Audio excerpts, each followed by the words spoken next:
Hi class, let's get started with our Chapter 1 discussion about exploring life science here in human biology. Some points I'd like you to ponder are: what is biology? How does this field characterize life? How do we classify life? Where do humans fit into this big picture? How do we study science? And how is information published? And what should we be aware of? Here we can see many different organisms. Life comes in many shapes and sizes, but how can we formally define what is alive and what is not alive? There needs to be some common characteristics that are shared by living organisms. These characteristics include organization, all the way from the level of the atom to the level of the biosphere. Living organisms also need to be able to use materials and energy from their environment. They need to have metabolism, so to speak. Another characteristic of a living organism is that it maintains a relatively constant internal environment. This is a definition for the word homeostasis. Another way of thinking of this is that living organisms are going to have about the same internal environment. They don't change on the inside. But even though they, generally speaking, do not change in the inside, they're still going to be able to respond to a stimulus from the inside of their bodies or from an external stimuli. Another key characteristic of an organism is that it's capable of both reproducing itself and growing itself. And finally, some books will include this, some won't. Organisms, generally speaking, should have an evolutionary history through which the organism has changed over time. This little point right here is pedantically correct, but there are some organisms that we haven't found that evolutionary history for yet, but they are still clearly alive. So I'm not going to be super nitpicky about this last point on the lecture exam, particularly because when you look from textbook to textbook, some will list this point, others won't. All of these living things, all of our organisms, are organized, as I had mentioned, all the way down from the level of the atom. And if we take two or more atoms and combine them together, we can create a molecule, the level of the molecule. And if we take multiple molecules and combine them together, we can make cells. And here's a very important threshold. The smallest living thing is a cell. Nothing can be smaller than a cell and still be alive, and that's the cutoff point. But we can have things larger than cells that are alive. So we can take multiple cells and combine them together to make a tissue. And then we can take multiple tissues and combine them together to make an organ, multiple organs and combine them to make an organ system. And here's where things start to get really interesting. We take multiple organ systems and combine them to make an organism. And this is usually where most people will stop in their definitions or their hierarchy. But since we're trying to take a holistic look in this class, we're going to continue on. We can take multiple organisms and combine them to form a population. And then we can take multiple populations and combine them to form a community. And then we can combine that community of different populations of different organisms with the physical environment to form the ecosystem. And then you can combine multiple ecosystems to form the biosphere, the part of the planet Earth that is living. Here we see multiple kinds of organisms that are going to be sorted into different domains. We have 6 broad domains that we categorize all organisms into. There are domain eukarya. We have 3 broad domains: domain eukarya, domain archaea, and then domain bacteria. Within the eukaryotic domain, there are some subkingdoms, particularly kingdom protista, kingdom animalia, and kingdom fungi, and kingdom plantae. We also have the domain archaea. This is the new kid on the block that was most recently discovered, and then domain bacteria. Domain archaea and domain bacteria are both characterized by not having nuclei in their cells. The domain eukarya is characterized by having nuclei in its cells. An old school term that used to apply to both of these was prokaryotic. And now that term is very rarely used, and instead we're using more precise terms of domain archaea and domain bacteria. So, check class, let's pause for a moment here and have a concept check. Which of the following characteristics of life does a crystal, think of a quartz crystal, which of the following characteristics of life does that quartz crystal not meet? Is the crystal unorganized? Does the crystal acquire materials and energy? Does it maintain homeostasis? Or does it not grow? So go ahead and think about what a quartz crystal does, how a quartz crystal grows. Oh, I just answered, well, I just eliminated D there. How we can go about replicating these crystals, Pause the video and get me an answer. 1, 2, 3, 4, 5. All right, the correct answer is maintains homeostasis. Quartz crystals consist of a bunch of atoms that are organized in a crystal lattice. As a crystal is going to grow, it will acquire materials and energy. That energy typically is going to be stored in covalent bonds or ionic bonds within the crystal lattice, and crystals can reproduce themselves. Anyone who has spent any amount of time working with crystals knows that you could take a seed crystal and use it to grow a brand new crystal. So, the correct answer for this question is C, maintains homeostasis. The internal environment of crystals are not constant. You can change the temperature inside of a crystal very drastically, very easily. And because of that, I should say, we do not categorize a crystal as a living thing. How can we classify a human being? What subcategory are we going to put a human being in, and how is that human being going to be different from a cat? Both humans and cats have nuclei in their cells, so we are going to call them eukaryotic, and we're going to be in kingdom Animalia, phylum Chordata because we have spinal cords, class Mammalia because we're both going to be producing offspring and feed those offspring with breast milk. And here's where things start to differ. Humans are going to be in order primates, where cats are in order Carnivora, and then humans will be family Homidae, genus Homo, and then species Samiates, whereas cats are going to be in family Felidae, genus Felis, and then species Domesticus. So a human being is categorized as a Homo sapien, and a cat is categorized as a Felis Domesticus. When we are categorizing, we're talking about the name of an organism. The scientific name is always going to be typed in italics. So if it's in typed form, it needs to be in italics. If it's in a handwritten form, it should be underlined because it's very hard to handwrite in italics. Also, the genus is always capitalized and the species is always lowercase. What distinguishes humans from other organisms? Well, one thing is that we have cultural heritage. The cultural heritage is going to be a family tradition. It can be passed on from generation to generation. We as human beings have highly developed brains, particularly in comparison to our body mass. There are some organisms out there that have brains that are nearly as large as we are, but the organism itself is much, much larger than we are. So we as human beings have a very high brain volume to body volume ratio. So compared to the size of our bodies, our brains are enormous. Something also that is unique about human beings is that we stand in an upright stance. Most organisms that have legs do not walk on two legs. We also have creative language skills. We have various tools that we can use, and we can modify our environment, even to the point that we're even starting to threaten the biosphere. So, concept check class. Which of the following is a correct way to write a human scientific name? Would it be A, B, C, or D? Go ahead, pause the video, rewind it, check your notes, and get me an answer. 1, 2, 3, 4, 5. The correct answer is A. The genus is always capitalized. The species is, always lowercase. And because it's typed, it needs to be in italics. Let's continue on through Chapter 1's material. What do we know about science? Science, as a general rule of thumb, is defined as a way of knowing more about the natural world. Key emphasis on the natural world. Generally speaking, if it can be observed and measured, it's going to be within the realm of science. If it's not capable of being observed and measured, it's going to be outside of the realm of science. So when we think of metaphysical things or spiritual things, generally speaking, those don't fall into the realm of science. Our science process and the scientist should always be objective, but because scientists are human beings, there's always going to be a little bit of bias that makes its way into science.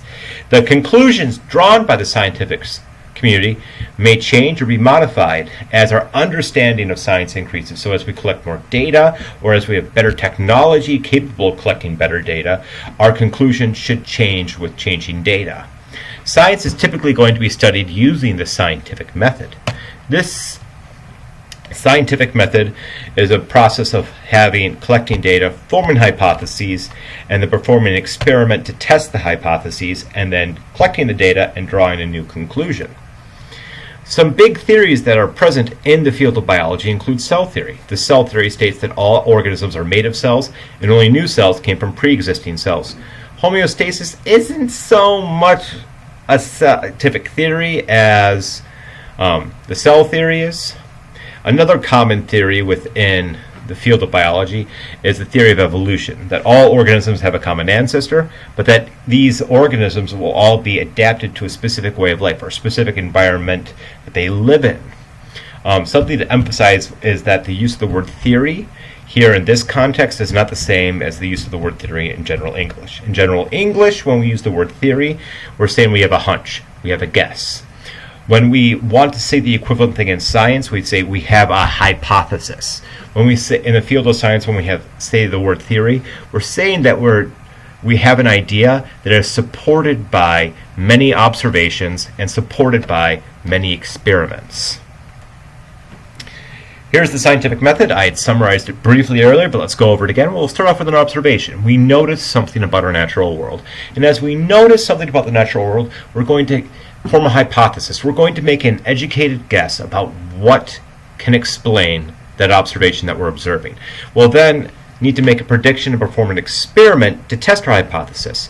A key thing about a good hypothesis is that that hypothesis is going to be falsifiable. A hypothesis that we cannot perform an experiment to test is a very poor hypothesis. After we perform that experiment, we need to collect the data and analyze it, and based on the data that we've analyzed, develop a conclusion. Does the data support the hypothesis, or does it not support the hypothesis? The scientific method, though, is a little bit more convoluted than what many people make it out to be in introductory textbooks. There can be multiple competing hypotheses that need to be tested by multiple experiments before we can arrive at our conclusion. And in addition to falsifying hypotheses, we also need to perform experiments that support our hypotheses. Our hypothesis should be able to make a prediction that is falsifiable.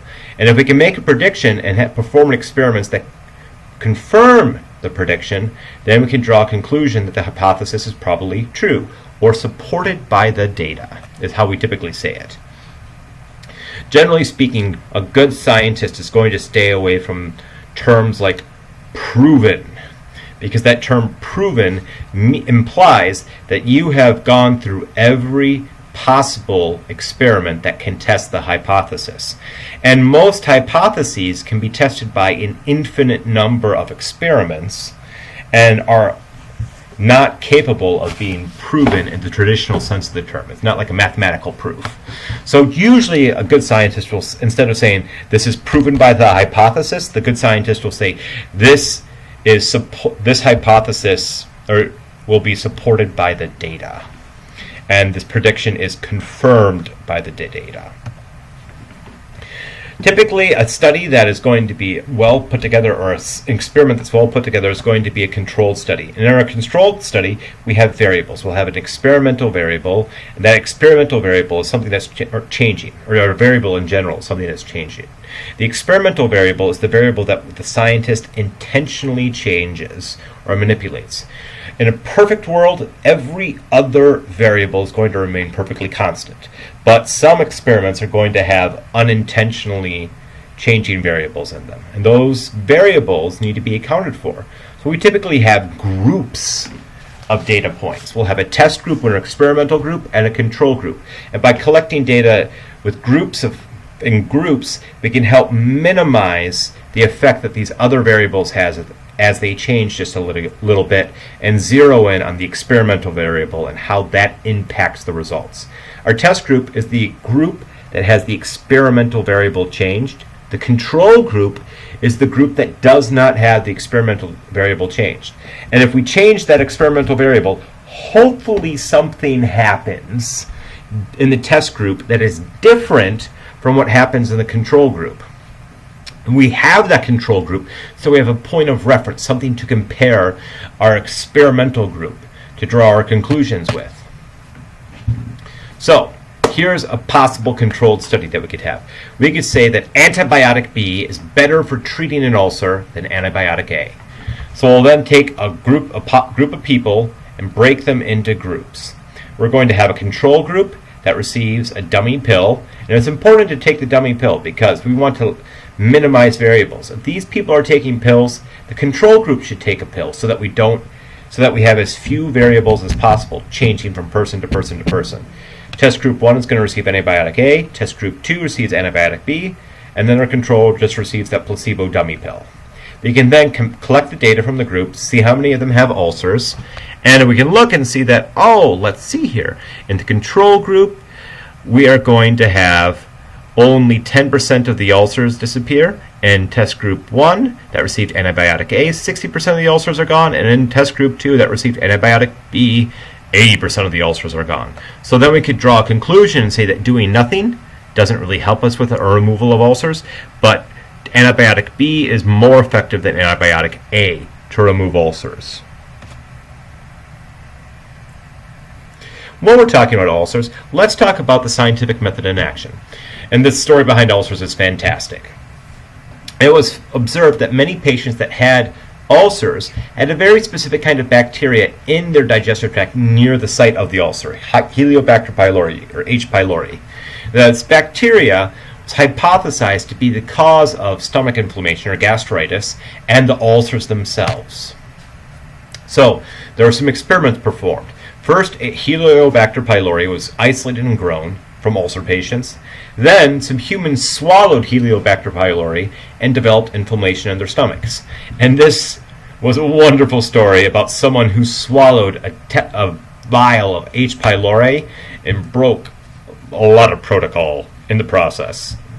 Go ahead and read the anecdotal stories in your textbook. I got a hoot out of that. And in conclusion, they found that because the human that swallowed H. pylori developed gastritis, they concluded that Helicobacter pylori was the cause of most ulcers and can be cured by antibiotics. When we read about science, we should typically go to a scientific journal. That's the purest source, the best source. The problem with the scientific journal, the primary source, is that it's very technical. There's lots of jargon in it. It's difficult for a layperson to understand. So our layperson typically is going to go to secondary sources like a news outlet like CNN, BBC, Fox News, MSNBC, or Scientific American, or National Geographic, or Time Magazine. Some secondary source that's read the primary source and then changed the language to make it easier to understand. The downside of changing the language to make it easier to understand is that many times the meaning itself can be changed. As we are looking on the internet, as most people do now to find information, URLs that end with a .com, generally speaking, are terrible sources of primary information or unbiased information.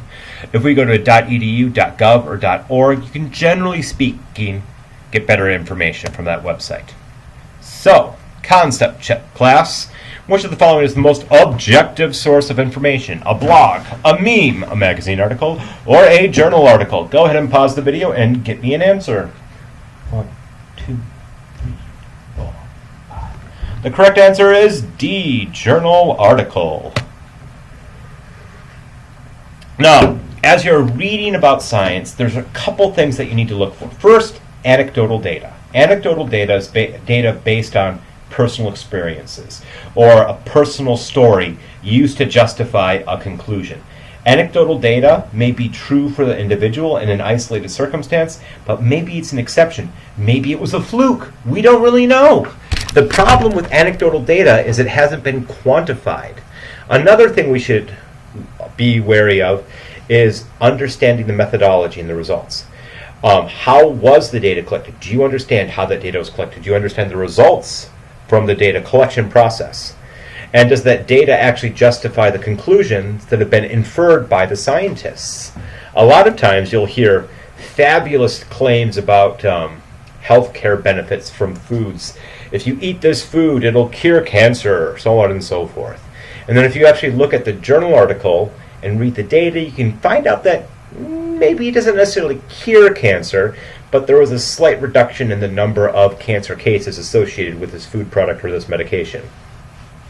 You should also be able to read a graph when reading about science. All good graphs are going to have clearly labeled y and x axes, and to help read about science you should have some basic understanding of statistics, particularly the differences between averages, standard deviations, standard means, standard error, and p-values and those implications. Here's a great example of bad info. I just went onto Facebook and I pulled this off my news feed. And it said, "Dear President Obama, fire the deniers. Autism is now 1 in 68. 1 in 68 what, though? And we should fire the CDC and National Institute for Health leadership who say that there's no autism epidemic." And here they cite it, call out some specific people and say, hey, look, there's been a 14,000% increase in autism. Well, this person has been in charge of the CDC. And if we look at this person, there's been a 14,000% increase. Well, this person was in charge of the CDC. And here, this person, he's been in charge. Well, there's been a 7,000% increase in autism. Where does that number come from? How did they get that 14,700% increase in autism? What is the basis of that number? What does this 1 in 68 mean?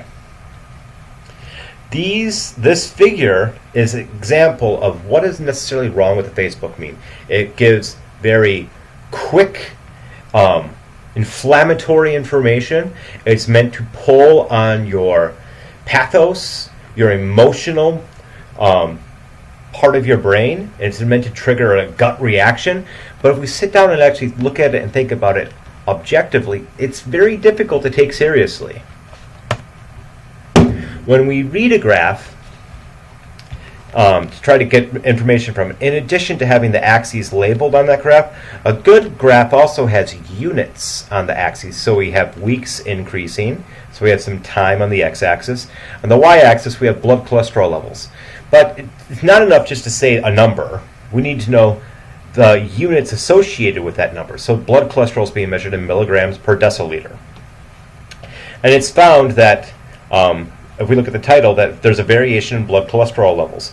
We don't necessarily know what was being tested here. Maybe there was a change in diet, maybe there was a change in medication. During week 1, blood cholesterol was at about, I'd say 180-ish. Week 2, it was at about 212. Week 3, we're at 200 milligrams per deciliter, and then during week 4, we are at 175 milligrams per deciliter. This is typically, this graph, or when you look at a graph, good graphs represent the plotted averages from your data sets. But just because you plot an average doesn't mean that all averages are made the same.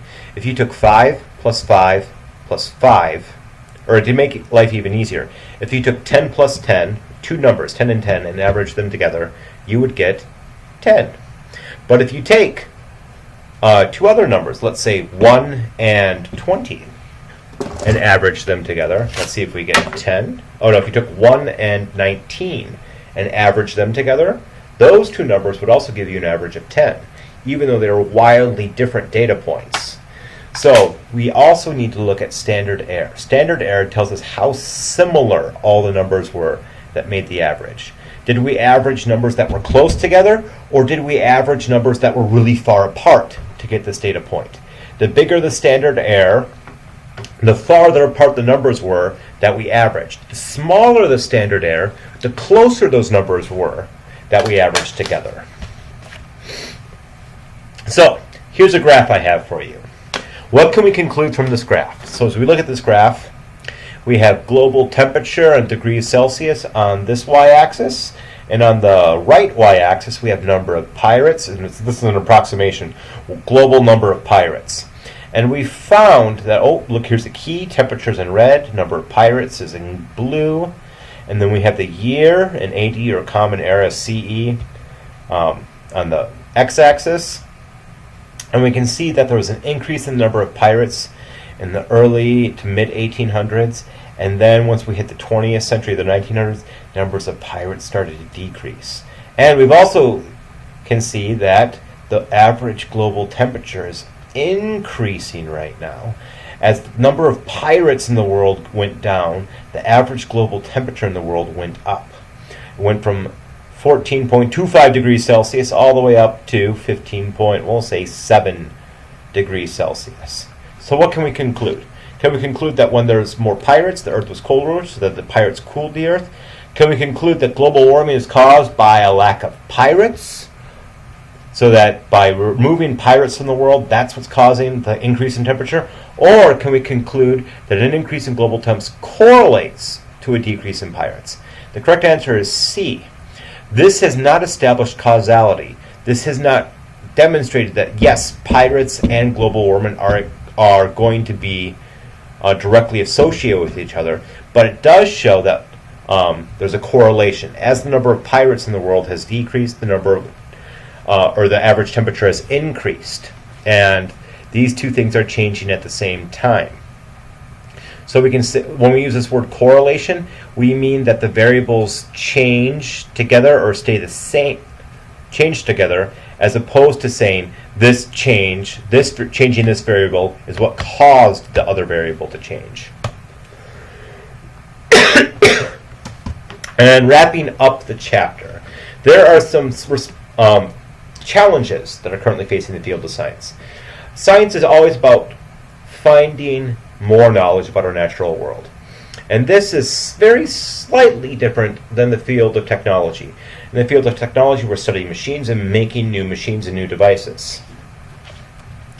So we can use our technology and apply it to the scientific process to increase our knowledge of the world, but then we start to raise some questions about whether or not this is the right thing to do.